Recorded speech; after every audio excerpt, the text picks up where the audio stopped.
Et nous enchaînons à présent avec Enjeu Patrimoine, où nous allons tenter de prendre un petit peu de recul sur la profession des gestionnaires donc de patrimoine. Nous allons nous demander ensemble pourquoi tout le monde ou pourquoi une majorité de la profession propose à l'heure actuelle des produits structurés. Pour en parler, nous avons le plaisir de recevoir sur le plateau de Smart Patrimoine deux experts du sujet et surtout deux experts de l'accompagnement en matière de gestion de patrimoine. Nous avons le plaisir d'accueillir tout d'abord Thaïs Castan. Bonjour Thaïs Castan. Bonjour. Vous êtes associé au sein du cabinet L&A Finance et nous avons le plaisir d'accueillir également Adrien Dinouette. Bonjour Adrien Dinouette. Bonjour. Vous êtes co-gérant associé chez Reward Patrimoine. Vous faites l'un et l'autre des produits structurés. Vous proposez des produits structurés à vos clients ? Oui, absolument. Oui. Thaïs Castan également. Oui, surtout en ce moment. Et alors, première question, peut-être pour vous, Thaïs Castan, qui est d'ailleurs la thématique de l'émission. Pourquoi tout le monde fait-il depuis un an et demi, voire 2 ans, des produits structurés ? C'est vrai qu'on a vu beaucoup de gens, beaucoup de professionnels de la gestion de patrimoine nous évoquer l'opportunité qu'il pouvait y avoir sur les produits structurés à capital garanti. On a l'impression que il ne se passe plus une fois où l'on demande des stratégies un petit peu globales en matière de gestion de patrimoine sans qu'on évoque les produits structurés. Comment est-ce qu'on explique ça, Thaïs Castan ? Je pense que c'est essentiellement dû à l'incertitude sur les marchés boursiers. C'est-à-dire que avant, il y avait des crises qui étaient plus espacées. Aujourd'hui, les crises sont très rapprochées, les marchés sont très volatiles et puis il y a aussi un climat anxiogène par rapport à l'avenir. Donc je pense que le fait d'avoir un produit avec un scénario connu à l'avance, ça rassure les clients, ça rassure peut-être aussi les conseillers. Bien sûr. Et en tout cas, voilà, c'est une solution qui permet dans son portefeuille à la fois d'investir intelligemment parce qu'on a une rentabilité qui est quand même intéressante. Tout dépend des produits, mais bon. Et qui est donnée à l'avance. Aussi, et puis aussi plus intéressante que des produits, vous voyez, à capital garanti, comme les fonds en euros ou autres. Et puis en plus de cela, on connaît les conditions. Ça veut dire que, comme vous le dites, on connaît à la fois est-ce qu'on va avoir une barrière de protection en capital, quelle va être la rentabilité, quelle va être la durée aussi potentiellement du produit. Donc c'est intéressant. Donc ça rassure dans un contexte d'incertitude, ça rassure le client et potentiellement celui ou celle qui conseille le produit aussi, si je comprends bien. On est plus, on est plus encadré, on est plus sécurisé, on est plus confort sur le conseil qu'on propose aux clients. Adrien Dinouette, même question. Selon vous, pourquoi est-ce que tout le monde se met ou s'est mis depuis 2 ans à faire des produits structurés ? Je vais rejoindre Thaïs. Effectivement, en ce moment, quand on regarde les marchés, même les marchés actions, ils sont quand même plutôt assez élevés. Tout le monde parle un petit peu de la bulle IA qu'on peut avoir aux États-Unis. Si on regarde le marché européen et même le marché asiatique, on reste quand même sur des niveaux qui sont quand même assez élevés. Et donc, les produits structurés, effectivement, apportent une certaine certitude, en tout cas, sur les rendements qu'on peut proposer. Il y a eu beaucoup de produits à capital garanti qui ont été proposés, je dirais, depuis 2 ans. Oui.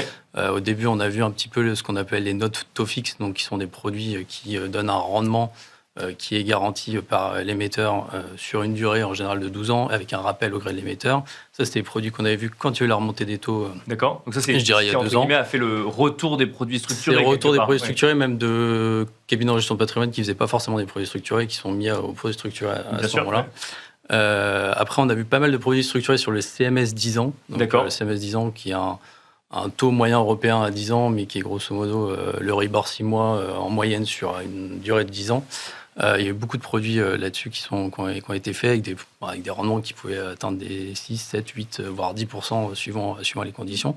Et aujourd'hui, on voit pas mal de produits sur l'Euribor 12 mois. D'accord. Pourquoi ? Parce que finalement, je pense que toute la classe d'actifs, toutes les personnes de la profession, se sont rendus compte que finalement, il y a un peu plus de lisibilité sur les taux courts que sur les taux longs. Bien sûr. Du coup, aujourd'hui, on voit plutôt des produits sur l'Euribor 12 mois, l'Euribor 3 mois, qui sont beaucoup plus corrélés aux annonces des banques centrales et aux anticipations. Donc on voit quand même des évolutions dans les produits proposés aux clients, Thaïs Castan, même si, parce qu'on parle de la grande famille des produits structurés, et puis après il y a autant de stratégies qu'on veut. Ça a commencé avec les produits à capital. D'ailleurs, je crois que c'est pas capital garanti, mais capital protégé à l'échéance. Ouais. C'est un terme qui est un peu galvaudé. C'est une barrière de protection en capital et c'est à l'échéance, effectivement. Il y a toujours effectivement le risque émetteur qu'il faut toujours regarder en cas de faillite de l'émetteur.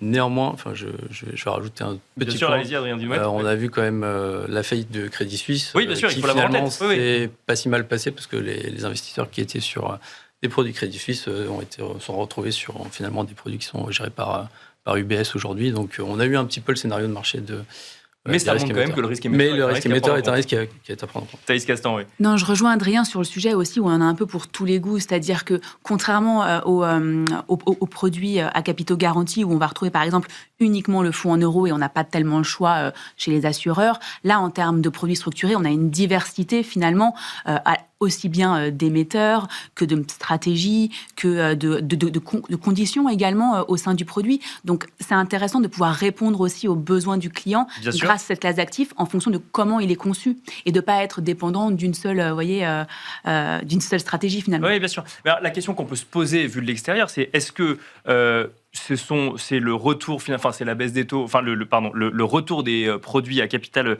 garanti qui a amené la profession à se réintéresser au sujet. Et maintenant, du coup, en fait, on voit différentes stratégies se mettre en place. Ou est-ce que c'est le contexte de marché qui explique qu'on fait appel à des produits structurés aujourd'hui et puis ça changera demain? Est-ce qu'il y a des sujets peut-être aussi de rémunération ou autres qui peuvent rentrer en ligne de compte? Comment est-ce qu'on explique que ce soit une stratégie qui soit très développée aujourd'hui, Thaïs Castan et ensuite Adrien Dinouet?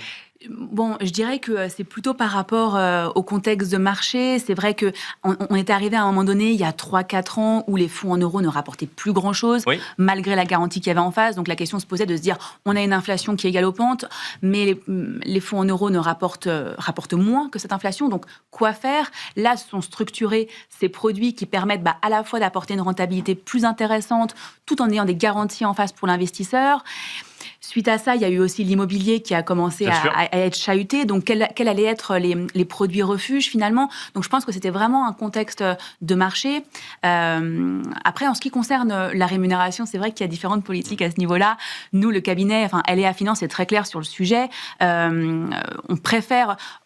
Évidemment, le choix de la rémunération va être un critère de sélection, mais c'est pas le prioritaire parce que en réalité, nous, on sélectionne des produits structurés qui sont à échéance courte, c'est-à-dire ils sont rappelés au bout de 1 an et demi, et on préfère que nos clients soient satisfaits à court terme pour refaire un investissement par la suite une fois que les fonds seront rappelés, et puis pourquoi pas nous recommander aussi à leur entourage qui aurait les mêmes problématiques, plutôt que de se rémunérer sur un seul produit en front, et puis après, ne plus avoir de nouvelles du client. Vous voyez. D'accord. C'est plutôt sur le long terme, je dirais.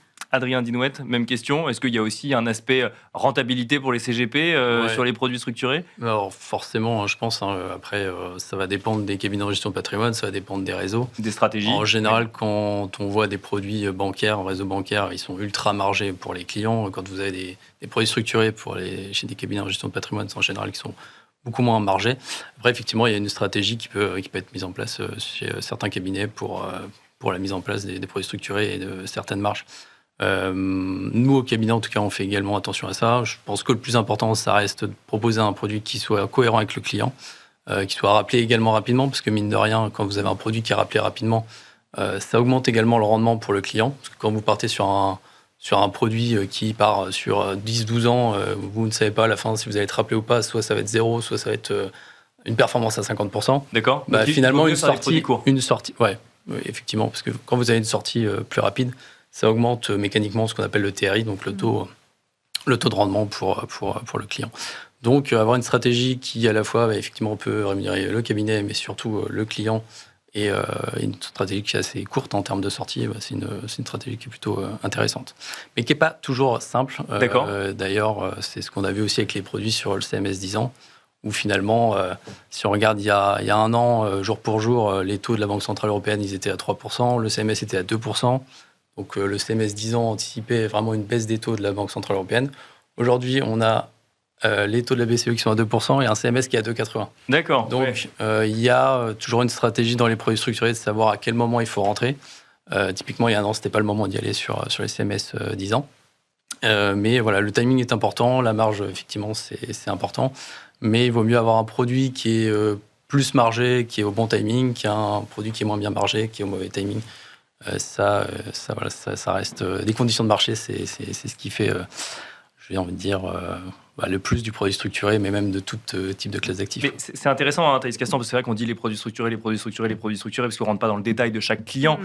Mais derrière, ça nécessite quand même, quand on est professionnel de la gestion de patrimoine, de connaître son sujet, de connaître le timing de marché, comme on investirait en actions, comme on investirait sur des fonds obligataires. Bien sûr. Et puis, il y a une approche plus globale du client, c'est-à-dire qu'on ne lui propose pas uniquement des produits structurés. Il faut que cette solution-là corresponde à sa stratégie globale, parce que oui, il a une épargne financière, qu'il faut bien répartir, produits structurés et autres également, il faut diversifier, il ne faut pas tout mobiliser sur cette classe d'actifs-là. Et puis aussi, il y a d'autres leviers que l'on peut utiliser, le levier des produits retraite, les leviers de l'endettement, du crédit. Donc, tout ça les produits structurés rentrent dans une approche globale du client.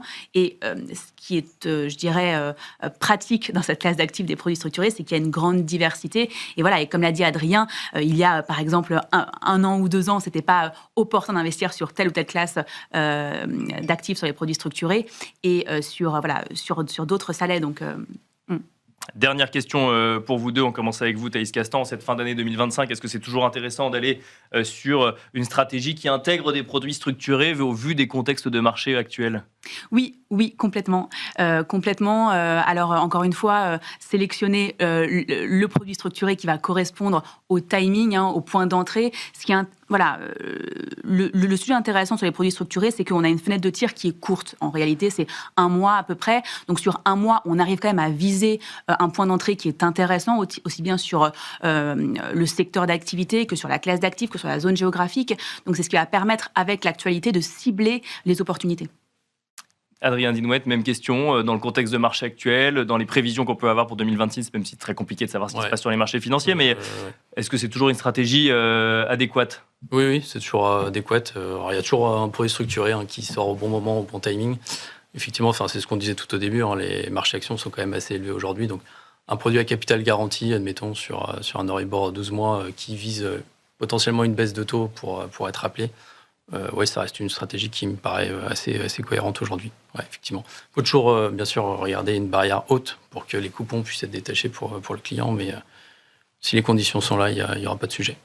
Et quand vous dites qu'il y a toujours un produit structuré qui sort, ça veut dire que le rôle du conseiller en gestion de patrimoine, c'est d'aller sélectionner les produits structurés. On peut aussi demander à les créer. Exactement. Alors, ça dépend de la stratégie des cabinets en gestion de patrimoine. Nous, on aime bien faire nos propres produits structurés. Donc, on choisit soit un émetteur en direct, soit un broker avec lesquels on va faire des produits structurés. Après, vous pouvez également... un cabinet en gestion de patrimoine peut sélectionner un produit structuré qui a déjà été lancé, qui est disponible dans un contrat d'assurance vie X ou Y, chez un assureur ou... un produit qui a déjà été émis par des confrères et sur lequel ils veulent s'adosser. Chez LEA Finance Alors, nous, on a une approche complémentaire. Du coup, on sélectionne les gérants qui sont en capacité de concevoir ces produits. D'accord. Et c'est l'expertise de ce gérant que l'on sélectionne parce qu'on sait que peu importe finalement, je dirais, la classe d'actifs ou la conception de ce produit structuré, ce gérant a fait ses preuves par la suite et qu'il va choisir les bonnes opportunités. Donc, intéressant. Merci beaucoup Thaïs Castan, associé au sein du cabinet LEA Finance. Merci également Adrien Dinouette, co-gérant associé chez Reward Patrimoine. Merci à tous les deux, merci à vous également. Et on se retrouve tout de suite dans l'œil de l'expert.